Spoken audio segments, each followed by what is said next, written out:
Sean, you have the rare distinction of being the only former Colorado football player who was also a Ralphie handler, which I love. So first things first, how did that come about? You know, I was sitting in these stands when the Ralphie tryouts were happening. It was during the spring game, and while I was in the stands, I got my acceptance into the business school. So I was going to get my MBA. While I was sitting there, of course, I got all excited and thought, you know, everything ran through my head. And in that excitement, I ran down to the field and said, hey, I want to try out.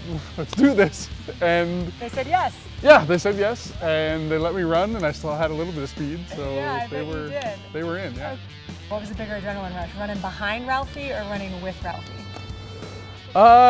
Very different.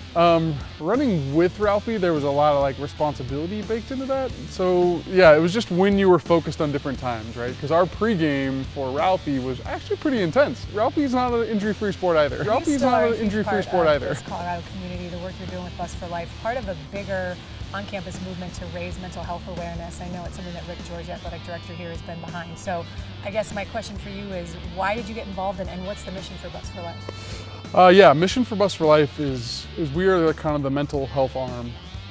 Once you leave school, right? So you've got a ton of resources, but as you kind of move throughout your life, you know, those evolve and change. But the one thing that will always unite you is your time here in this stadium, in this athletic department, on the ski slopes, on the track, on the basketball court.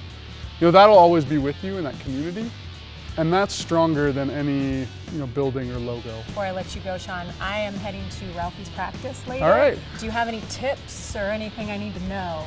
Yeah, don't stand on the outside. Don't stand on the outside? Yeah, so when Ralphie runs her big circle, you get actually a lot of G-force when you're running on the outside, because as she turns, you're playing crack the whip.